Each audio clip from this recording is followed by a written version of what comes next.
This video is how to not do outreach. I hope it might be useful for people that are doing outreach, or you might be thinking about doing outreach, or just networking in general. And I'm going to share my screen here. It's going to come off a little ranty, and I'm aware of that. But hopefully it'll be entertaining and maybe somewhat helpful for you. I will give some takeaways, and I'll tell you right now, you should try to network in person if possible. And that's one of the best ways to make a connection. The other is, just taking your time and not asking for something right off the bat. And the other secondary thing is, if you're going to use software, for the love of fucking God, get your software set up properly. And I have a specific example for that. I'm showing these emails straight from my inbox. These people sent me emails unsolicited, and it's automated. So they keep fucking sending the emails. Now, you'll see there's a bunch of them listed here. I basically mark them as spam. So if you send me an email and I didn't ask you to send me the email and you keep sending me stuff, I mark it as spam. I don't even read it. I don't give a shit about your book. I don't give a shit about your coaching or other kind of stuff that you're trying to get me to share with my audience. I'll go through a couple of them. And the thing is, it's so easy to set up the automation software, which, by the way, if you're using the automation software, I don't know. I'm jaded. I'm a weirdo, right?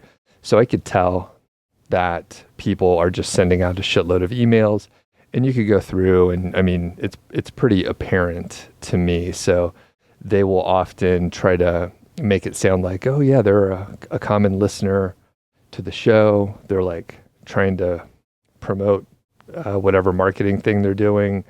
They keep sending more stuff hey, maybe you do want to talk to me. And the thing is, I don't want to talk to you.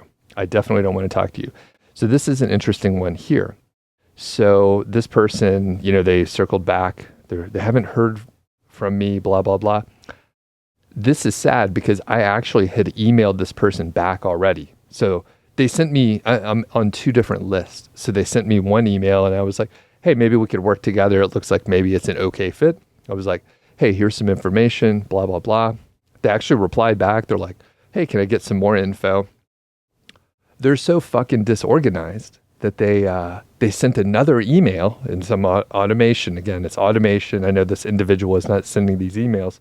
So they sent another thread, which I just ignore. And I replied back to the other one and they didn't get back. And they just seem disorganized, like they don't know what's going on. So that's the effect of this. The other is just people continuing sending these emails, or like this person, Lily, did whatever the fuck. They're like, oh yeah, maybe we'll change the subject line. That would trick me. The big takeaway is don't use this kind of automation software because you're not fooling anyone. It might, and the thing is, people use the software because it probably works on a greater scale.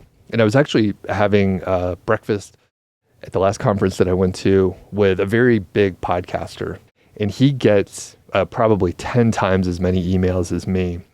And he was like, I used to delete them. I used to do this other stuff, or he would try to go back and forth, which blew my mind because I was like, why even waste your time on that?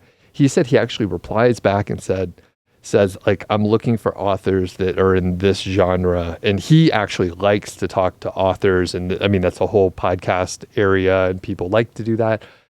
If you have a book, I basically don't want to talk to you. You have to be a personal friend of mine for me to now accept you if you have a book to promote. And even if you are a personal friend of mine, I probably will not talk to you about your book because it gets watered down. People are they have a marketing company. I know you're going to be on if you're successful, you're going to be on 13 or 30 podcasts. They're all going to try to, come out on the same week. And I don't want to do that. So, all right. So let's make this positive. Try to network in person. I've talked about this for years. Go read Win Friends and Influence People, kind of understand a little bit of human psychology.